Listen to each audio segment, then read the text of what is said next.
And get started this afternoon. Pleasure that you guys can join me today. I really appreciate that. Tim is tied up at another meeting this afternoon, so he sends his regrets that he won't be able to join us. But as always, if you have any questions or feedback, feel free to reach out to either myself or to Tim. So today is July 31st, and we'll go ahead and get started. My name is Brian Wilson. I'm a market strategist here at Market Structure Edge. I thought I would start today by actually just going to what's happening in the market right now. I had mentioned the possibility of this occurring in this morning's note, and let me show you what I'm referencing. So if we look at the broad market right now, S&P up 2 basis points, NASDAQ up 28. Both of these measures, especially the NASDAQ, it was up almost a percent at one point during the trading day. Certainly been a little little greater volatility during today's trading. You know, what's happening and why did I mention that there might be a possibility of selling into strength today? Couple of different things that I noticed. The first one is our daily trading ideas shrank quite a lot. So if you're not familiar with the platform, daily trading ideas every single day give you opportunities, and it provides entry lows, entry highs. And I'll show you in a second what I normally do, but I'll normally just drop these into a portfolio. But what I noticed this morning is this was down to 4 names. It was 13 names yesterday. Low volatility was also 13 names. That stayed about the same, but the momentum portfolio really shrank quite a lot. One other item that I noticed going through the data this morning, I keep a couple of short portfolios, and they achieve different objectives.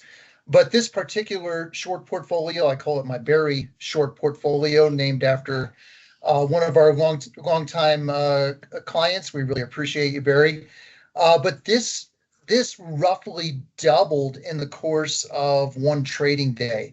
And let me show you what's behind the scenes here if you're interested in this one or the other one.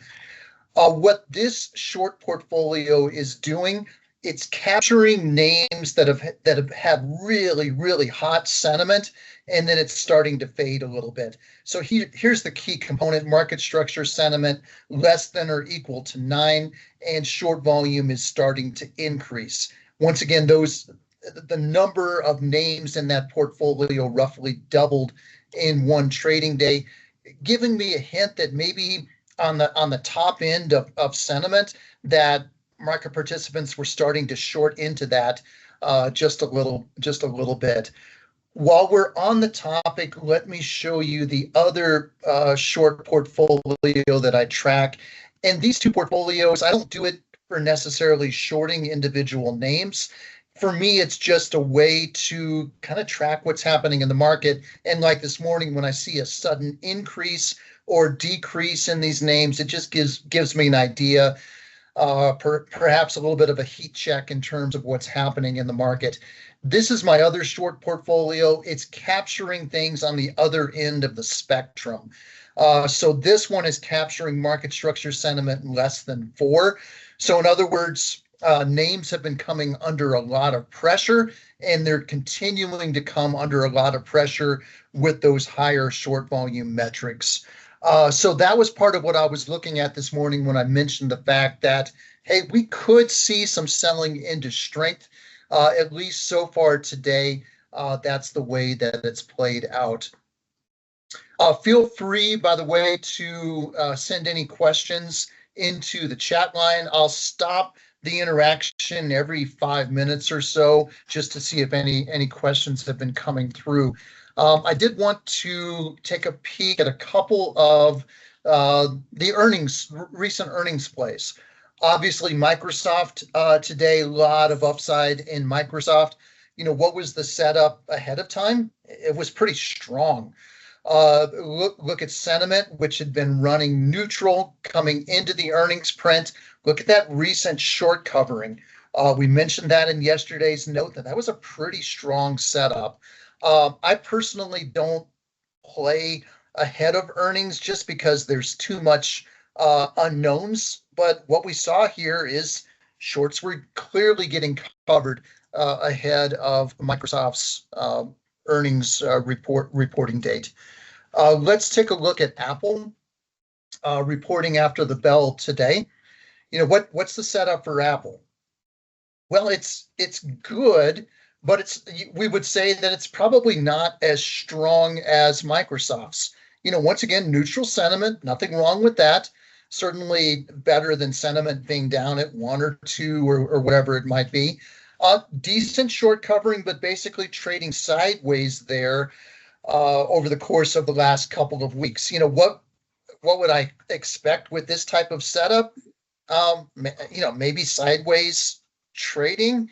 And if we look at what's happening with Apple right now, I think the last time I checked, it was trading roughly sideways, down 27 cents. So basically sideways activity.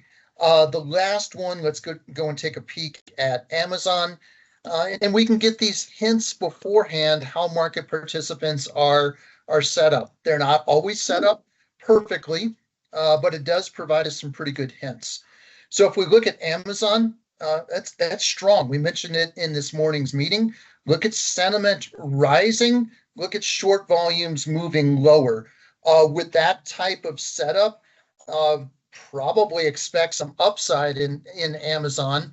And if we look at the setup right now, well, it's up almost 2% going into earnings. Now, that doesn't guarantee it's going to be higher after earnings, but I think you can see, what happens there, and you can see how market participants, are setting themselves up. Let's stop for just a moment. No questions yet, so we'll just go ahead and continue. Just as a reminder, feel free to just raise your hand or send in any questions as we proceed this afternoon. Let me move over to just the daily trading ideas. I mentioned it briefly just a moment ago, and I shared this with you in the past.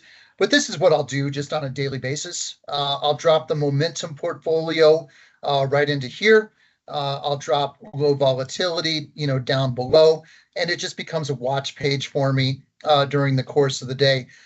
Ironically, look at Microsoft today. It was one of the low volatility names. Meta was also in the portfolio today. Great reminder in terms of earnings. Before you purchase any names, make sure you're checking for earnings coming up. CFLT down 33%. You certainly don't want to walk into that type of trading activity. So I'll drop the names in here. I'll give you an example yesterday of what I was looking at. Let me move part of my screen just a little bit. It kind of gets in my way. And this is a good example. So if you recall yesterday's trading, we were weaker after the FOMC announcement, and I was looking at the watch list towards the end of the day, and I was just dropping a few of the names into the daily trading to see how they were trading relative to midpoint. A lot of times that can give you a good indicator. Are people moving into the name even though the market might be a little weaker? Well, actually, AMD was doing that yesterday. I picked up AMD towards the close, and I booked a 2% profit within the first 10 minutes of the day. But the reason that I did that, it was behaving differently than the rest of the market at day's end, and sometimes that can give you a little bit of a clue. I did mention with whatever names that you're watching, watch out for earnings. And also just watch out for general news items. If I see a news item, I'll usually exclude that name. It just gets a little bit too dicey whenever there's news in the name to try to figure out whether it should be down a certain amount or whatever it might be. So hopefully that makes sense. Daily trading ideas. And once again, with those daily trading ideas, just to circle back to that. Both for the momentum portfolio and low volatility, you're looking between the entry low and entry high. And then your goal for momentum names is 2% appreciation.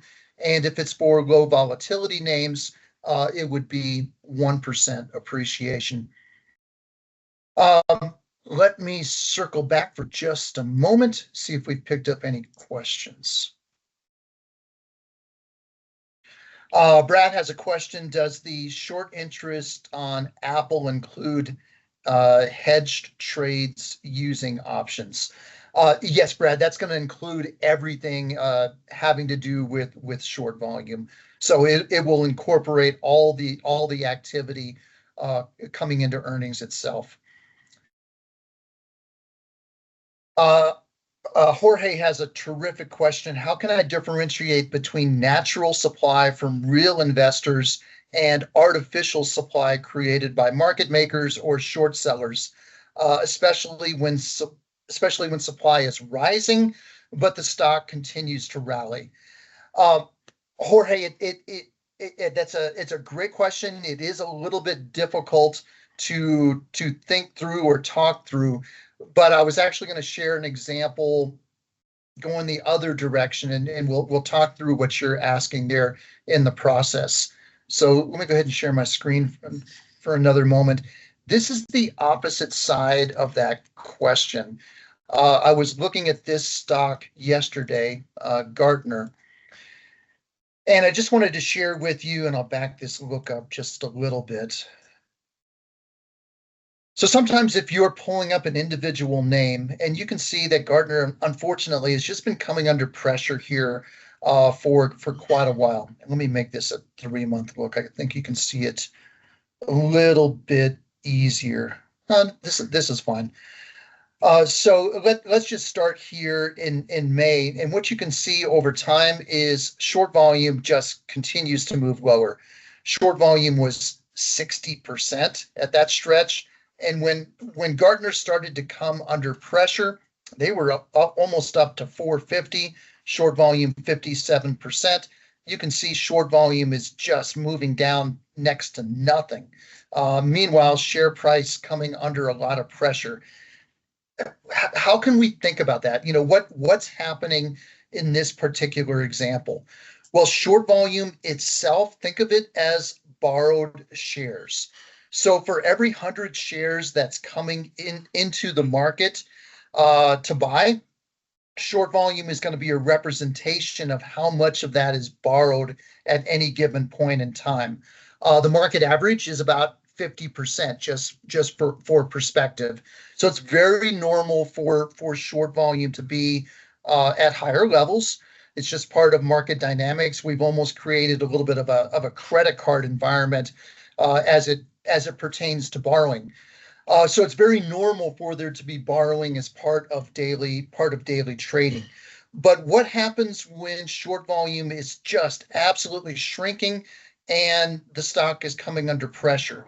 Well, the way that you can think about that is whenever buyers are coming to the surface. So IT's trading at $400. And a buyer's like, oh, I'd like to purchase, some Gartner shares. He goes into the market to purchase shares, but instead of shares being borrowed to facilitate that trading, there's a natural seller waiting there saying, thank you very much. And they just sell it to them. So in this environment, think of it as a natural seller that just keeps popping up. And shares keep drifting lower because there's either a natural seller or sellers out there. And I know that's a little bit of a difficult concept to think through, but in this scenario, it's a representation of borrowed shares, and there's just not a need to borrow shares because that seller or sellers are out there. It keeps adding to pressure on the stock, and short volume keeps moving lower. So I just wanted to share that with you. It is a little bit of a different concept, but sometimes when you see pressure in a stock and lower short volumes, It's just an indication that there's some natural sell interest there that's dragging those short volumes lower. Now the opposite end of that question, and Jorge, I wish I had a great example to walk you through right now. I don't, but let's pretend. Let me just try. Let me just try something here just for kicks. Maybe in two it'll work. What I'm looking for is short volume move in the other direction, and actually I got lucky. So this is essentially Jorge's question in a nutshell. When can you know when short volume is rising and share price is moving higher at the same time? So what's starting to happen with Intuit here is they're starting to break out a little bit. So share price is breaking out, short volume moving higher at that same time. Is there a way to differentiate, what part of this is coming from borrowed shares and what part of it might be short sellers thinking that Intuit's too high right now? There's no way to really differentiate between that. Sorry. But general trends that I've watched over time, if share price is moving higher, you can have short volume increase at the same time. That's okay. Just recognize that those shorts will need to be covered during the next 30 to 35 trading days.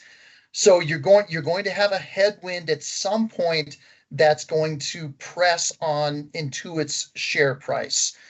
So that's really what to keep in mind, is that there is going to be a headwind out there. Those shorts will need to get covered. Those market participants that are short shares, they would rather cover at lower prices. That's the economic incentive. That's the economic headwind that's out there. Whoever has been, lending out shares, they would rather cover with share price down here. So that's what you need to watch out for. But it is a very normal part of trading when demand really kicks up. And you saw it here. Sentiment 2.6, all of a sudden sentiment's at 9. That's a crazy increase in demand. And there was borrowing of shares that went along with that to facilitate that buying activity. Hopefully that makes sense. I got lucky and was able to actually find an example. We actually saw that in the broad market, and we've talked about this, but it's good to kind of remind ourselves of what's been happening in the market. The whole market basically had a meme stock effect right in here. So a whole market coming under pressure, coming out of April options expirations. That's the green squares that you see here. We came out of expirations. The whole market had been weaker after Liberation Day and all the back and forth after that.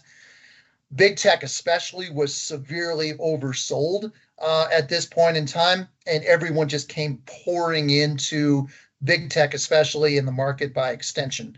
What happened to short volumes? Well, they just shot up. That's exactly what happens to meme stocks. You have this tremendous demand for shares, and short volume screams higher to facilitate that demand.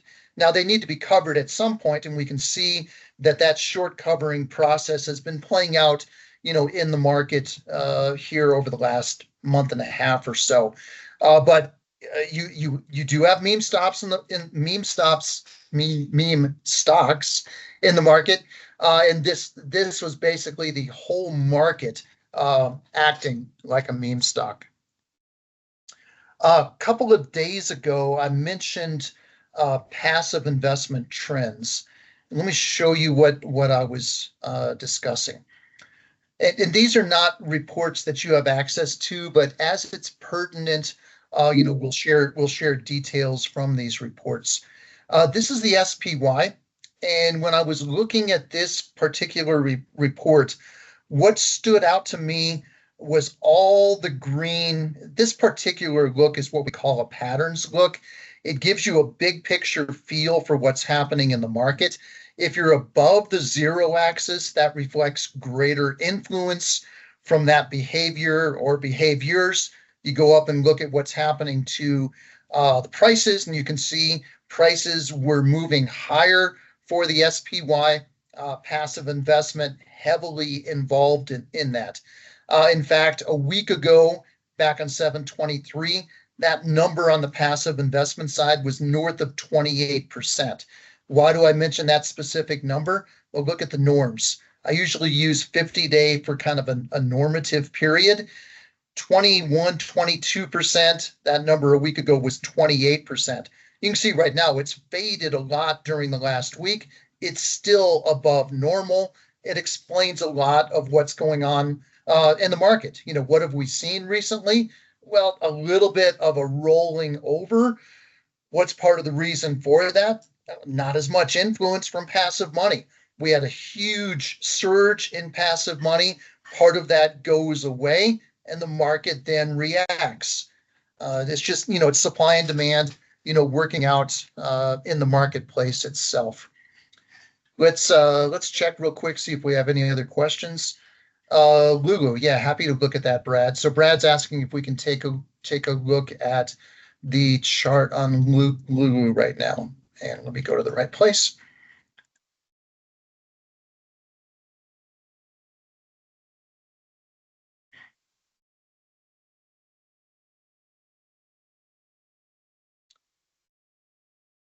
All right.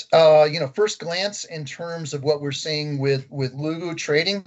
I haven't looked at it before right now, but this looks a little bit like the Gartner trading that we just looked at.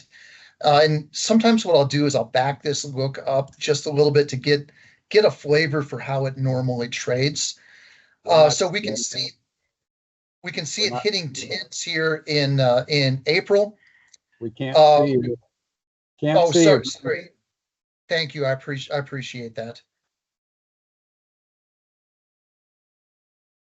Every once in a while, I forget to do that. Thank you very much.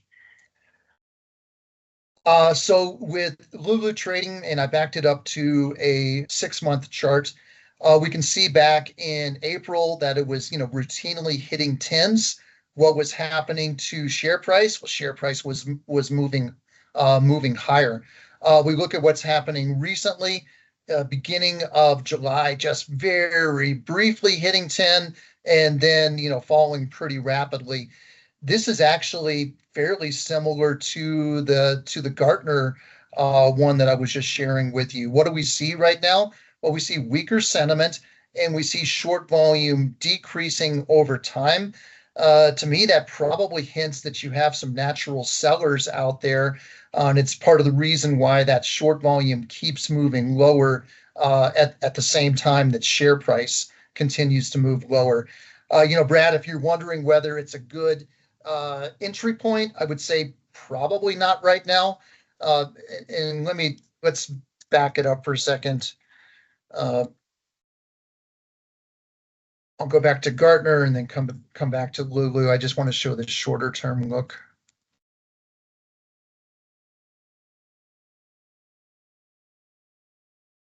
So if you see the shorter term look, there's that short volume really decreasing over time, share price moving lower at the same time.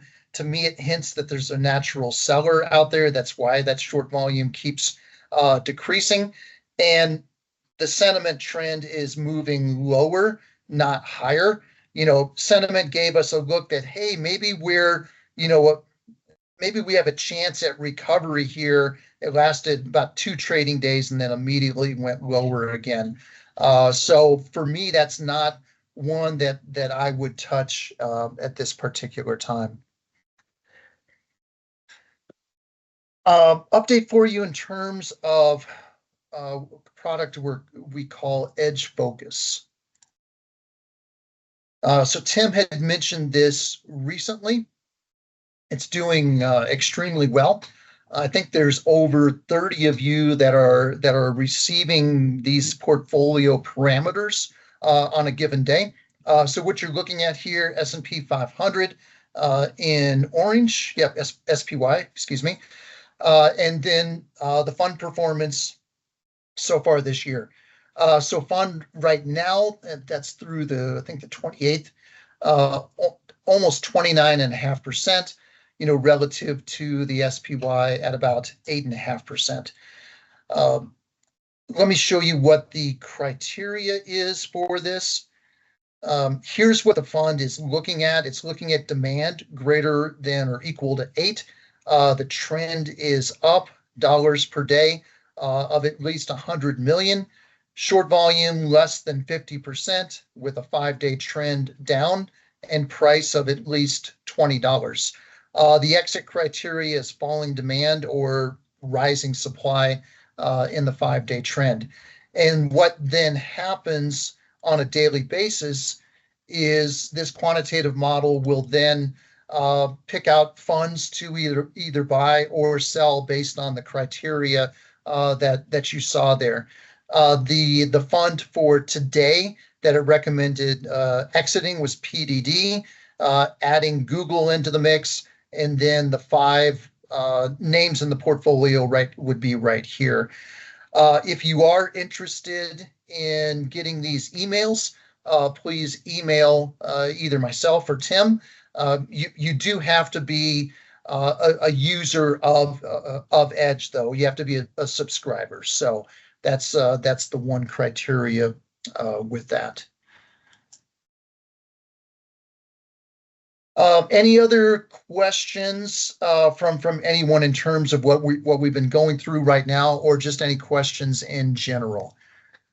I've covered most of the topics that I have. If you guys don't have any questions, that's fine. I'll go ahead and look at the ahead. What should we expect as we look ahead? And let me make sure I share my screen this time. Okay, so once again, this is our fund portfolio. So when I was looking at the data this morning, question that came to mind was whether the meme stock effect might start to fade. And once again, this is what we were looking at, what I was looking at when I was looking at the data. This was basically the whole market on steroids, the meme stock effect, which went into play for about 2 months.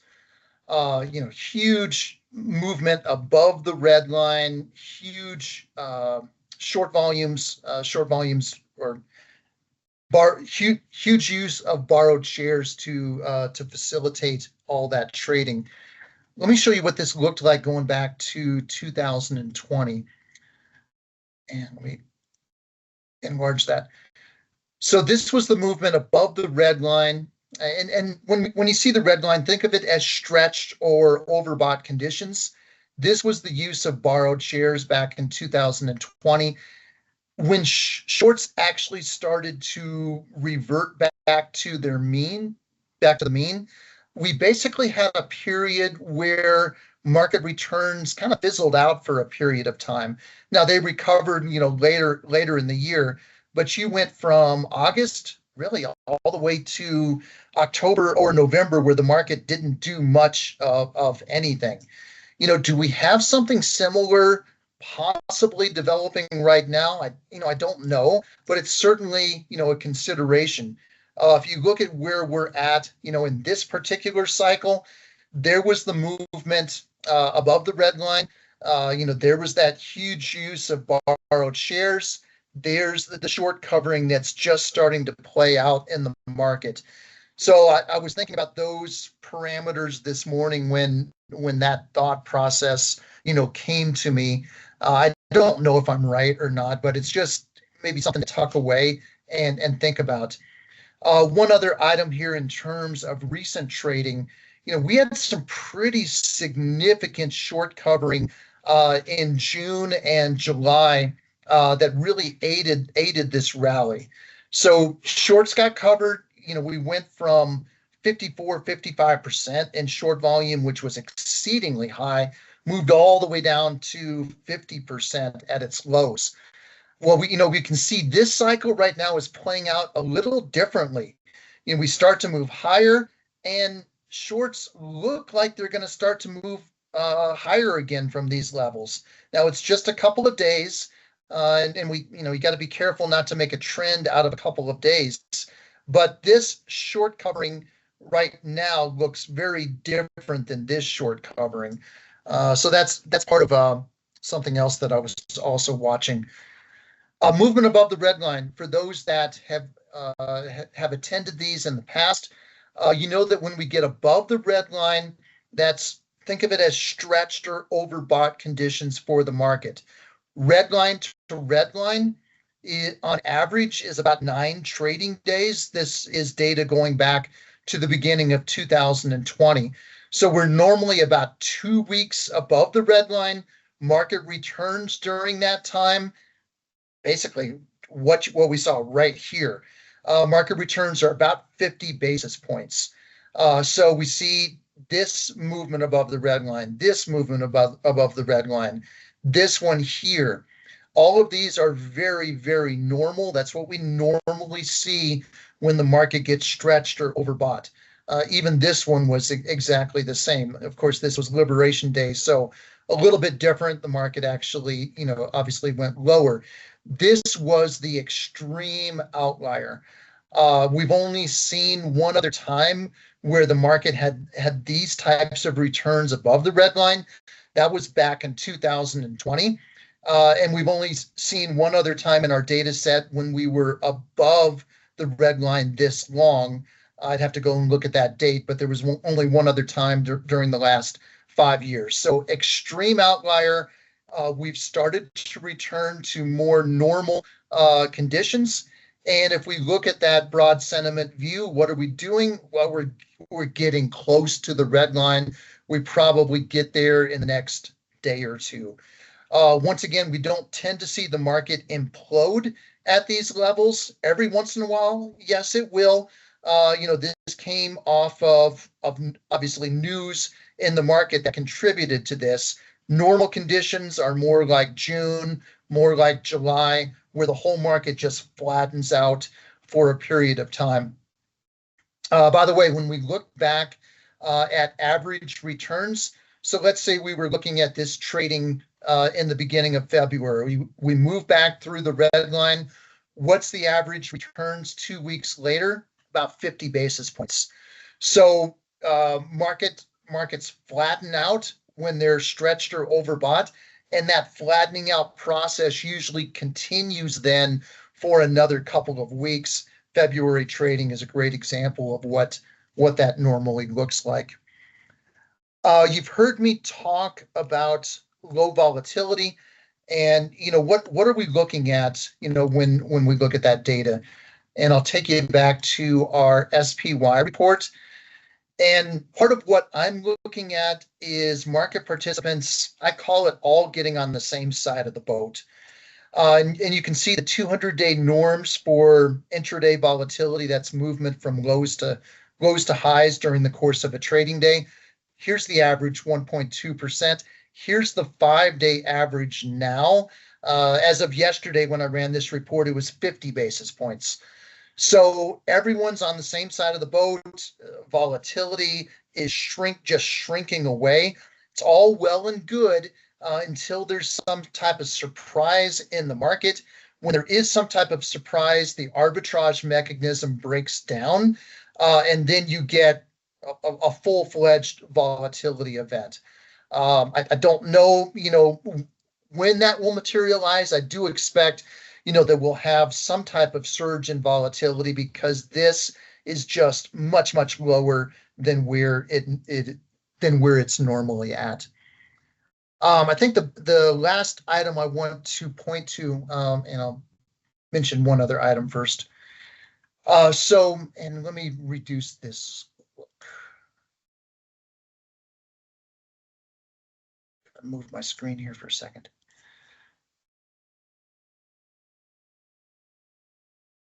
Okay, so as we look ahead, where are we right now? Once again, we're approaching that red line. This is normally what happens with red line conditions. Market returns tend to flatten out. What's happening with short volume? Maybe start to move higher, but you can see right now, this short covering certainly does not look like that short covering. Bottom line, I think we probably see a flattening out once again in the market. We're approaching the red line. Short volumes don't seem like they're going to move lower. We're going to have to continue to watch that to see whether that is true or not. One other item that I was thinking about was big tech. We obviously have Apple and Amazon tonight. The next big tech component, we have to wait almost a month until NVIDIA on August 27th. So after the big tech earnings play out with tomorrow, the reaction to Apple and Amazon, what next? What does the market buy after that? They're obviously will have had most of the big tech components that have already reported. What then happens next? All right, guys, I think that was everything I wanted to share with you today. Can I answer any questions for anyone? Did I do a good job of thoroughly confusing you? Hopefully not. But just as a reminder, if you do have questions, Tim and I are always available. We're always here for your questions, whether it's in this type of chat environment or just a daily email.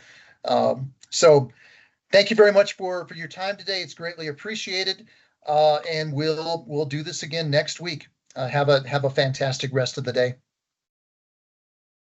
Hey, Brian. Yes. I just thought I'd let you know I was showing